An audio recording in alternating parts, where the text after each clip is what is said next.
Hello and welcome to I24 News Sports Daily Magazine with all the latest scores and stories from around the world.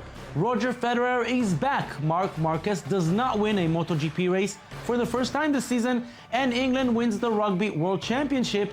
All that and more coming up, but we begin with football and with a billionaire team who had high expectations ahead of the season, but so far it's one huge disappointment.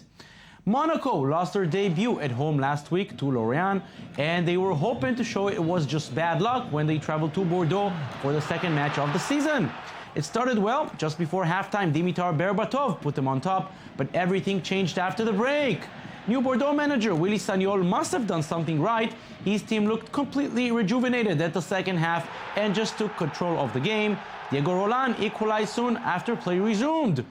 Shortly after, Tunisian midfielder Wabi Kharzi is brought down in the area. Argentine striker Emiliano Sala sends it in from the spot, and Bordeaux are now 2-1 up. 25 minutes from time, things get even worse for Monaco. Roland gets his second goal of the match. The replay shows he was offside, but the referee did not call it, so the goal is allowed. There was one more penalty for Bordeaux. This time Kharzi takes it, and it's good. Monaco lose again, this time 4-1. Saint-Étienne started the season with a 2-0 victory away at Guingamp. Now they had their first match in front of their home crowd against Reims. The home fans sure missed their teams, and they produced an electrifying atmosphere. Saint-Étienne was in control of the match, but the first goal came on the other side. Mokanjo is able to go through the entire defense, and he just finds the gap to send the ball in and give the visitors a surprising lead. 1-0 was the score at halftime. It took 60 long minutes, but finally Saint-Étienne reacts, and what a beautiful response! A perfectly curved free kick by Max Gradel finds the net, just over the wall and in. The keeper reacted a bit late, but he did far worse 10 minutes later when he just goes for a walk in the area, completely losing the ball. Kevin Monet-Paquet says thank you and heads in.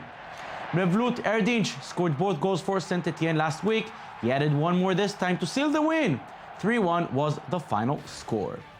In the other match played last night in France, Marseille continued their rather disappointing season opener, losing 2-0 at home to Montpellier.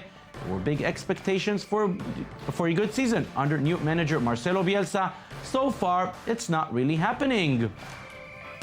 2 games on and only 2 teams hold a perfect record at the top. Bordeaux and Saint-Étienne have 6 points and the same goal difference. Right behind them are champions Paris Saint-Germain, one of 5 teams with 4 points. Where are Monaco and Marseille? Nowhere to be seen among the top 10. It's still very early in the season and things can change, but this is certainly not the way the teams from southern France were hoping the season would begin. Maybe the good news for the managers in Monaco and Marseille, Jardim and Bielsa, is the fact that the French press is dealing with another major story, the headbutt in the tunnel following the match between Bastia and Paris Saint-Germain. The punishment Brandao will have to deal with has not yet been decided, but judging by previous incidents, he should expect some long time off the pitch. Lise Barenbaum and Michael Friedman look back at the incident in the Parc des Princes and remind us of some violent incidents from the past. The French league returned to action just a week ago, but there's plenty of aggression already. Bastia striker Brandao was filmed giving a header to PSG's player Thiago Motta after the match outside the locker room. Motta was seen with a bloody nose.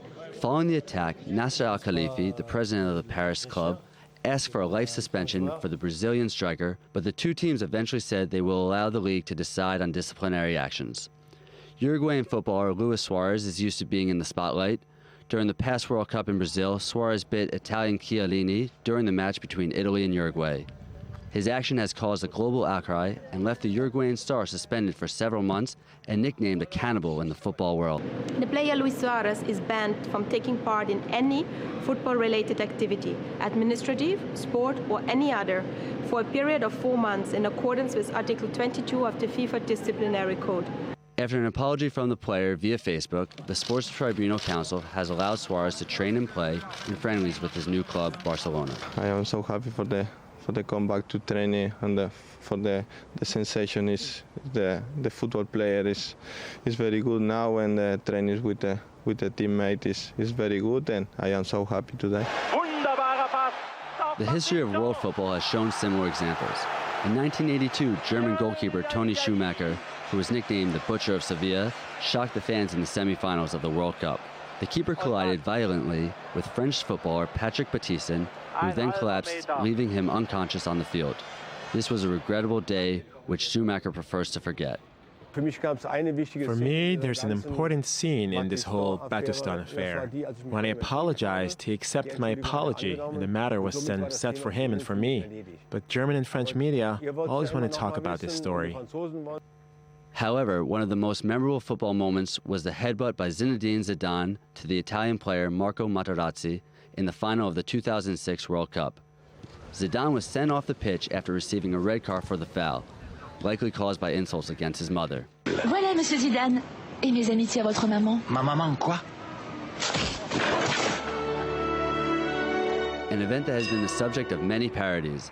Zizou's gesture was even showcased with several statues and has been moved from Italy to Qatar and around the world. The choice to install this sculpture called Abdissimed is now a historic event in the collective memory, namely that Zidane headbutt in the final of the World Cup 2006, which saw Italy win. It's a little symbol of this conflict, a conflict that eventually will be pacified. In 1995, Manchester United star Eric Cantona got himself involved in a fight. The United player was shown a red card after giving a kick to a player. A fan of the opposing team then insulted Cantona and answered back with a karate kick. But other major sports are not so different. Mike Tyson tainted the boxing world after the bad boy bit the ear off of Evander Holyfield during a fight in 1997. Sport has been filled with competition and adrenaline, the likes of which has left athletes to play with their emotions, leaving bloodshed on their competitors. Now to England, and champions Manchester City got off to a winning start. They beat Newcastle away 2-0. The Citizens got a first-half lead thanks to David Silva. The Magpies pressed forward but in the second half but could not score. And in stoppage time, Kun Aguero got the second for the visitors. Still some work to do for manager Manuel Pellegrini, but he can be happy with the 3 points. Yes, very happy because I think it's always important to start the season winning. Especially when you have to play away in a so difficult stadium as St. James. That's always a difficult stadium for any team that comes here. And also because I think that we play very well, especially the first half. Maybe the second half we couldn't have so much possession of the ball because 7 of our 10 players were not able to play 90 minutes with the same pace. But we were very concentrated, very well organized, and we keep our clean sheet, and finally we decide the game with the second goal of Sergio. Last season, Liverpool lost the championship to City in the final games of the season. They would love to go one step higher this time. It started well with a 2-1 victory in Anfield over Southampton. Manager Brendan Rodgers spoke of the strength of his team despite losing Luis Suarez this summer to Barcelona. Our ambitions here at Liverpool, they have to be bigger than one player. You know, I've said that repeatedly. You know, big clubs will lose players, and our ambitions is bigger than Louis. He sent us a lovely text this morning, you know, wishing us all the best and for his teammates and to start strong. So, which was a great gesture. But he's a friend now of Liverpool. One final match tonight in the Premier League is Chelsea, with big transfers this summer, such as Diego Costa and Cesc Fabregas. And also Thibaut Courtois will travel to Burnley. With such big names and Jose Mourinho on the sidelines, anything short of a championship would count as a huge disappointment.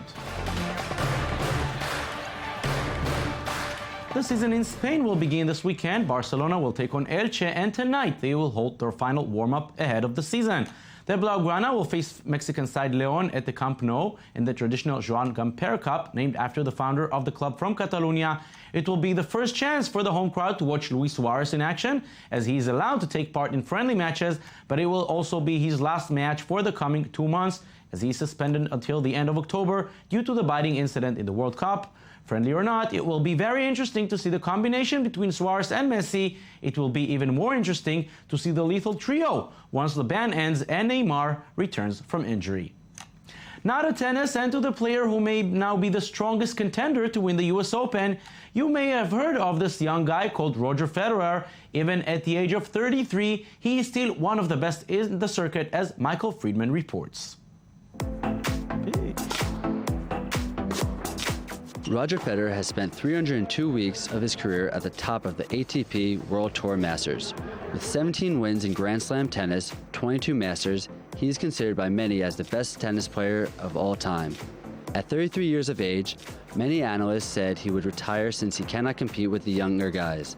However, the Swiss shows that he should be favored at the US Open that begins next Monday. Last week, Federer had a difficult final against Jo-Wilfried Tsonga. Big Joe capped off his second ATP Masters title at the Rogers Cup in Toronto after an intense match, winning 7-5, 7-6. A week later in Cincinnati, Federer faced off against Raonic in the semifinal. The first set proved easy for the Swiss player as he ridiculed his opponent. The second set was just as easy and confirmed his place in the final after a 6-2, 6-3 showing. David Ferrer brushed off Julian Benautu 6-3, 6-2 to reach the final against the Swiss master. This was the first final between players 30 or over in a Masters final. I played a good match, a good game, and well, nothing else, no? Now rest for tomorrow. The conditions were ideal for Federer in this final with a quicker victory in his previous semifinal. In addition, he had a psychological advantage with an opponent against whom he had never lost in 15 games. With the edge on his side, the King took the final match 6-3, 1-6, 6-2, showing his talents in Cincinnati.